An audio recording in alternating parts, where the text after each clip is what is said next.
নতুন ফ্ল্যাট কিনেছে কি অন্ধটাকে রাখার জন্য? ভুলে যাস না যাকে তুই অন্ধ বলছিস সে তোর দাদা। আজ তুই ফ্ল্যাট কিনেছিস, আজ তোর কাছে অনেক টাকা হয়েছে, কিন্তু এতদিন তোর এই দাদাই তোকে খাইয়েছে পড়িয়েছে, আর তুই একবার ভেবে দেখো খা, ওকে এই অবস্থায় ফেলে চলে গেলে। মাসিমা আমরা সবাই তোমার সঙ্গে আছি, তুমি এই বাড়ি ছেড়ে চলে যেও না। মাকে খাওয়াবে কে, এই অন্ধটা নাকি তোরা? শান্ত। আমি ঢের বেঈমান দেখেছি, কিন্তু তোর মতো দেখিনি।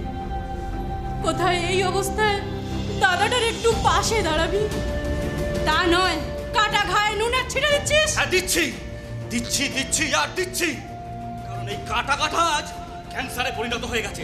তাই হাজার মলম লাগানো সত্ত্বেও না এই ঘাটাকে সারানো যাবে না। শুনে রাখ, মাটা আমার, আর এবার থেকে আমি যা বলবো তাই হবে। তুমি কোনো কথা বলবে না মা, এবার থেকে যা বলার শুধু আমি বলবো। তুই কি মাসিমাকে জোর করে নিয়ে যাবি? হ্যাঁ নিয়ে যাবো, আর বাধা দিতে আসবি না। সংসারে বৃদ্ধা বাবা মায়েদের অবস্থা অনেকটা পুরনো জিনিসপত্রের মতো, তাদের প্রয়োজন হয় কিন্তু প্রিয়জন হয় না। আজ আমার ইচ্ছে কোনো দাম নেই। মাসিমা তুমি একবার বলো আমরা শান্তকে। হ্যাঁ মাসিমা, আমরা সবাই মিলে। না রে টিনা, অশান্তি আমি পছন্দ করি না। জানিস টিনা, আমি সারা জীবন নিজের সন্তানের খেয়াল রাখতে গিয়ে তোদের এই বন্ধুটাকে যে আমি শুধু অবহেলাই করেছি। যদি পারিস তোরা। মা চলো, আমার দেরি হয়ে যাচ্ছে। আমারও বোধহয় অনেকটা দেরি হয়ে গেছে রে, তবে দেরি হলেও আজ আমার মনে এতটুকু অনুশোচনা এসছে বলেই বলছি, তার এই অবস্থার জন্য আমি দায়ী। নিহাত পেটের ছেলে আর মা তো, তাই সত্যিটাকে আমি চাপা দিয়ে গেলাম রে। চলো চলে আসো বলছি, যত রাজ্যের দেখাবো। চলো।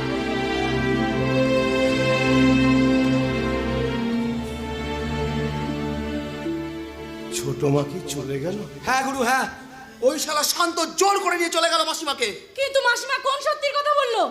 কোন সত্যিটাকে চাপা দিয়ে গেল আজ? আমি জানি। তুই জানিস? হ্যাঁ আমি জানি। ওই অ্যাক্সিডেন্টের আগে আমি তো দেখতে পাচ্ছিলাম, তখন তো দেখলাম যে গাড়িটায় আমার অ্যাক্সিডেন্ট হলো সেই গাড়িটা চালাচ্ছিল অন্য কেউ নয়, আমার ভাই শান্ত। তার মানে ওই শান্তই তোকে গাড়ি চাপা দিয়ে একদম মেরে ফেলতে চেয়েছিল, পারলো না, বড়ার জোরে বেঁচে গেলাম। সেটাই তো ভাবছি, কেন বাঁচলাম আমি। এইভাবে ভেঙে পড়িস না বাদল। আমরা তো সবাই তোর সঙ্গে আছি, তোর জীবন সঙ্গী না হতে পারি, তোর বন্ধু তো। ঠিক বলেছিস টিনা, ঠিক বলেছিস। আর এই অবস্থায় বন্ধু হয়ে বন্ধুর পাশে থাকবো না, তাই কখনো হয়? আজ আমি নামাজ পড়ার সময় আল্লাহকে জিজ্ঞেস করবো, কেন তোমার জীবনে অন্ধকারটা নেমে এলো? দোষ আমার জন্য তো ভাবছিস কেন রে? আমি ভালো আছি, আমি বিন্দাস আছি, আমি খুব ভালো আছি আমি তো ভাবছি আদুরিটার কথা। আদুরি? হ্যাঁ, আসার সময় আদুরিকে বলে এলাম ভালো ডাক্তার নিয়ে ভুবনডাঙ্গায় ফিরবো, তারপর তো এই বিপত্তি। Our hearts beat to the city streets. We began to feel the fire. We rise like tall buildings as the chemicals they take us higher. The night's young and it's just begun as she puts her hand in mine. We wanna chase the night, wanna dance to the light, pull the stars from the sky, just two hearts running wild. Never sleep, never stop, as we shout from the top. We're gonna be two hearts running wild.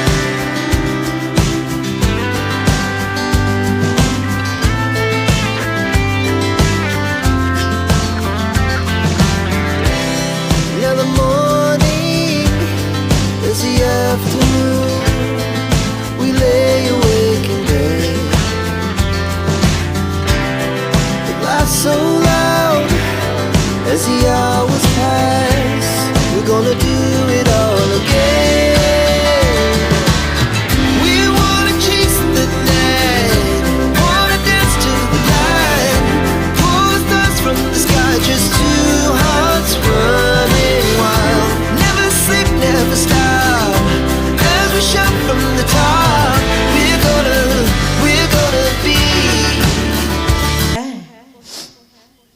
তোমাদের বিয়েতে না আমাকে নেমন্তন্ন করো, কিন্তু যদি বেঁচে থাকি নিশ্চয়ই আসবো, নিশ্চয়ই আসবো, নিশ্চয়ই।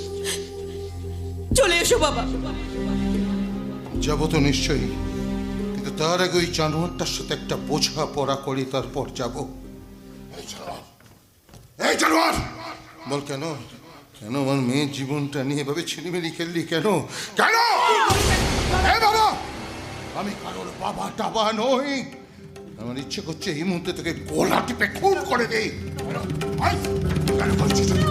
কেন করলি এই কাজ? কি ক্ষতি করেছিল? হ্যাঁ, কি ক্ষতি করেছিল আমার মেয়ে? তোকে তো প্রাণ দিয়ে ভালোবেসেছিল রে আদরি মা, তাহলে কেন এই কাজটা করলি রে? আমি তো তোকে আমার ছেলের আসনে বসিয়েছিলাম। কেন করলি এ কাজ? কেন করলি? তোর ভালো হবে না রে। আমার মেয়ের চোখে জল তোর যাত্রা পথ পিছিল করে দেবে রে। তুই ভালো থাকবি না, তুই ভালো থাকবি না বাদল। আমি বলে যাচ্ছি, তুই ভালো থাকবি না, তুই ভালো থাকবি না, তুই ভালো থাকবি না, তুই ভালো থাকবি না।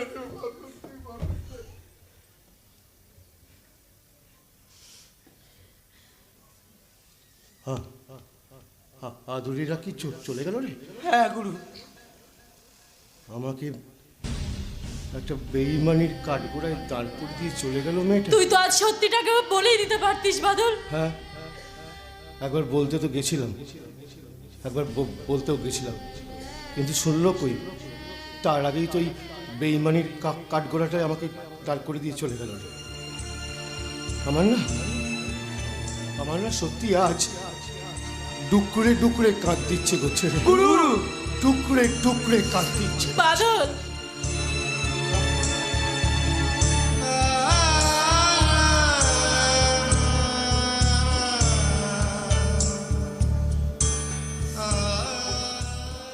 যাকেই ভালোবাসলাম সেই মুখ ফিরিয়ে নিল আমার মুখ থেকে। মাকে ভালোবাসতাম, অসময় চলে গেল। বাবা নতুন মাকে নিয়ে এলো, ভাবলাম বাবা, ছোট মা, ভাই, ওদের সঙ্গে বাকি জীবনটা কাটাবো। বাবাও চলে গেল, আর ছোট মাও মুখ ফিরিয়ে নিল আমার দিক থেকে। ভেবেছিলাম ওই আদরিটার সঙ্গে বাকি জীবনটা, তা সেও তো চলে গেল। বাদল, চলে যা, তোরাও চলে যা। হ্যাঁ, আমার জীবনের সঙ্গে তোদের জীবনটা মেশাস না। আমি একটা অভাগা, বুঝলি? না বাদল, না। আমার জীবনের সঙ্গে তোদের জীবনটা যদি মেশাস না, আমার মতন তোদেরও ক্ষতি হবে। আমি তোদের বন্ধু, আমি চাই না আমার জন্য তোদের কোনো ক্ষতি হবে। হ্যাঁ হ্যাঁ, আমার জন্য তোদের কোনো ক্ষতি হবে আমি চাই না। চলে যা, চলে যা। এসব কি বলছো গুরু? কি বলছো? তোমার ছেড়ে কোথায় যাবো? দেখিস নি তো আমায় দুর্ভাগ্যের চিতায় শোয়া আমি একটা জীবন্ত মৃতদেহ রে। না বাদল, না। জীবন্ত মৃতদেহ। জীবনের নাম যদি রাখা হয় ফুল, জীবনের নাম যদি রাখা হয় ফুল, স্মৃতির নাম তবে বেদনার ভুল। সবই ভুল, ভুল, সবই ভুল। আমি মানুষ হয়ে মানুষের কাছে আজ হেরে গেলাম ঈশ্বর। আমি মানুষ হয়ে মানুষের কাছে আজকে হেরে গেলাম। আমি মানুষ হয়ে মানুষের কাছে হেরে গেলাম। আমি মানুষ হয়ে মানুষের কাছে হেরে গেলাম।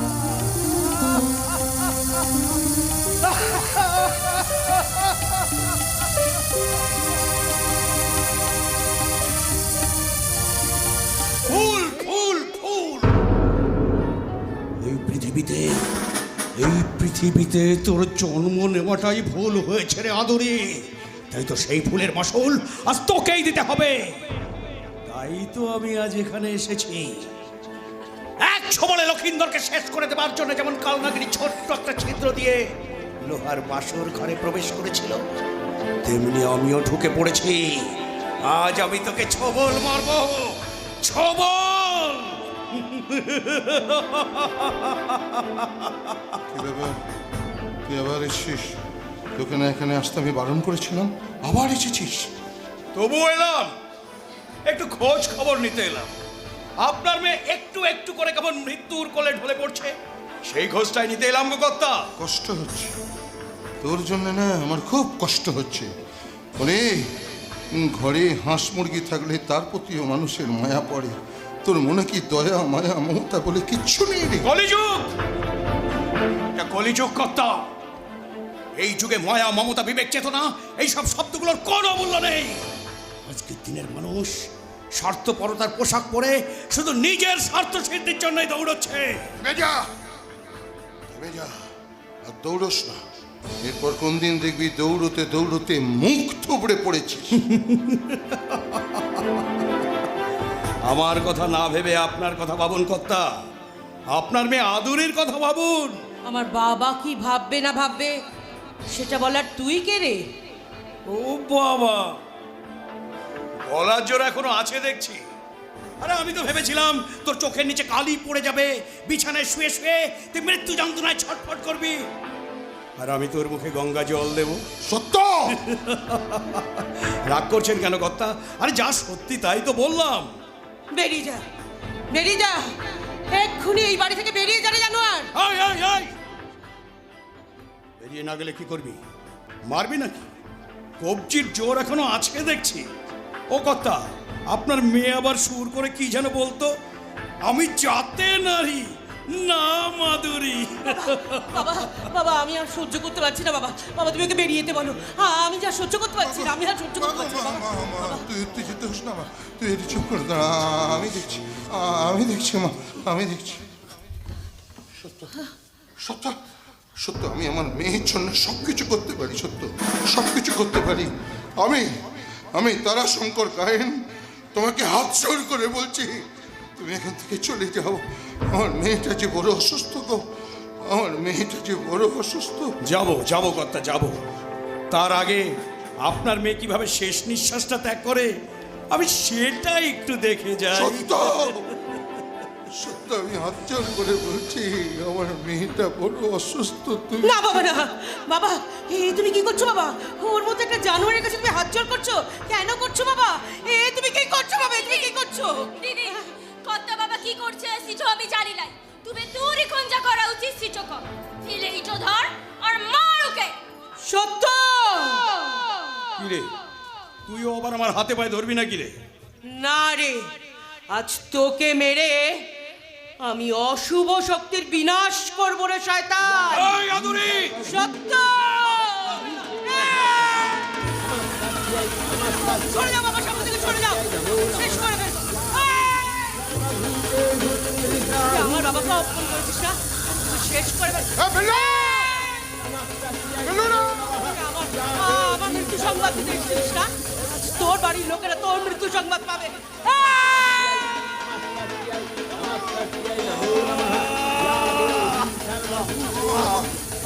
আমার হাত কেটে দিলি শয়তানি।